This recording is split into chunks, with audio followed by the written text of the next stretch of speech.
You know, I never played Astro Bot Rescue Mission for the PSVR, which I heard is incredible. But I did play Astro's Playroom, and even though it was a free packing game designed to show off the DualSense's capabilities, the game was a lot of fun.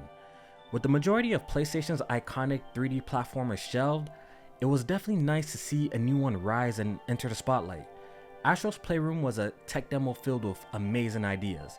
I loved how the whole experience was crafted to pay homage to PlayStation's legacy. Having old hardware and peripherals as in-game collectibles is low-key genius. It was a nostalgia trip I definitely appreciated. Like a lot of y'all probably watching this video, after experiencing Astro's Playroom, I wanted more.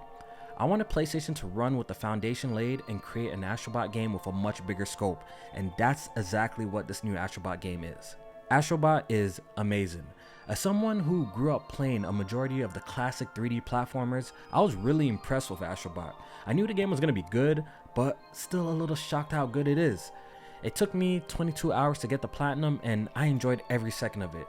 In this review, I'm going to get into all the things that I loved about Astro Bot, and I would say I would get into all the things I didn't like, but the game is pretty much flawless for the most part. I do have one complaint, which I'll get into later in the video, so let's jump into the review, and I hope you enjoy the video. Just like most family-friendly 3D platformers, Astro Bot's narrative is straightforward. So basically, while peacefully traveling the galaxy with your bot companions in the PS5 mothership, Astro encounters the main antagonist of the story, a goofy looking alien in a UFO.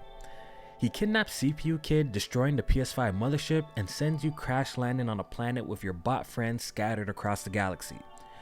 Your DualSense controller, which is also a mini rocket speeder, repairs Astro, and your journey begins to rescue your bot friends, repair the mothership, and save CPU Kid.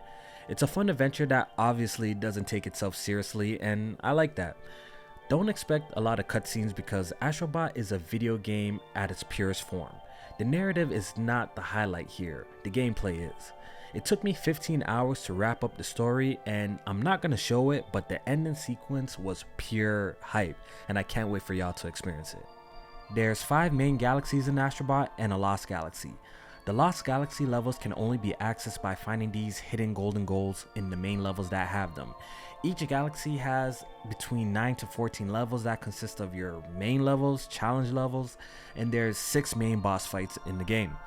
The boss fights go crazy. It's a very old school structure that OG 3D platforming fans will be very familiar with.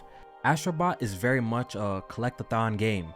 The bots you rescue is directly tied to your progression, and oh, there's a lot of them. 301 to be exact, and 169 of those bots are cameos from other franchises across PlayStation's 30-year history. 169. I'd be here all day if I went down a list of cameos, so I'll leave them for y'all to discover. The game feels like a celebration of all the amazing IPs that have released on PlayStation. Once you rescue the required amount of bots, you can face the galaxy's boss. After defeating the galaxy's boss, you unlock a special level that's themed after the PlayStation-centric bot you rescued, and those levels are super dope. All the bots you save throughout your adventure can be found at the crash site. The crash site is your hub world where you work together with your rescued bots to gain access to the locked galaxies in the game, as well as uncover secret bots and puzzle pieces. These puzzle pieces are hidden in the main levels and the crash site.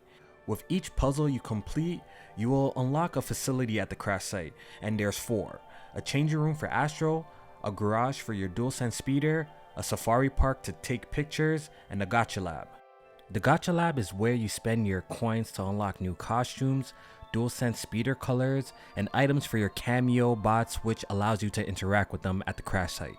Yeah, so there's a lot to unlock. Even though I'm happy with the amount of unlockables in Astro Bot, my one complaint is that I wish it had more post-game content. A time trial mode with online leaderboards would have been nice, you know, something to keep you playing after completion. I'm sure Team Asobi has a plan for post-launch content, but it would have been nice if there was more to do post-game at launch, and that's my one and only complaint for Astro Bot. So what makes a great platformer? If you asked me, I would say tight, precise controls, creative level design, cool power-up abilities, and a great soundtrack. That would be my answer, and Astro Bot checks every box. The controls are very responsive, and as expected, the DualSense is utilized extremely well in Astro Bot. You feel every footstep, raindrop, splash, attack in great detail with the haptic feedback. The DualSense speakers is also implemented really well. Every surface Astro walks on, whether it be grass, sand, metal, all have their relative distinctive sound, and you hear other in-game sound effects from the speaker too, like when you pick up a coin. And the gyro is implemented as well as the mic. Yeah, you're gonna have to blow on your controller again. Honestly, in a game like this, I want all the gimmicks. I did notice the touchpad was the only feature that wasn't used, which is kind of strange because in Astro's Playroom, it was a thing. Nonetheless, the DualSense features adds a great deal to the immersion of Astro Bot. I can't stress enough how creative some of these levels are in the game. Each level is diverse with its own unique theme, mechanics, and aesthetic. From freeing a giant robot from captivity to getting chased by a robot dinosaur to besting a giant snowman, the game doesn't have a boring level. There's quite a few power-ups in Astro Bot and they're all implemented really well.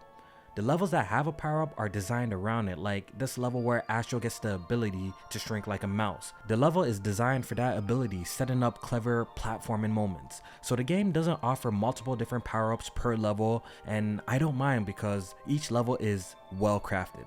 As for the game's difficulty, its main levels and boss fights are not hard for any seasoned gamer. It's a casual experience designed for everyone from kids to adults. But there was a couple of challenge levels that definitely tested my patience, and they were pretty tough, I'm not gonna lie. I have no complaints when it comes to Astro Bot's gameplay.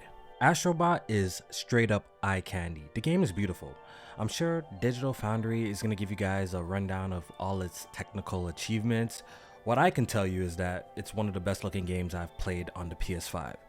There's a lot of attention to detail in its environments, and the physics animation work is very impressive. You don't gotta worry about any game modes in Astro Bot because it's locked at 60 frames per second and the image quality is sharp as hell. It must be 4K.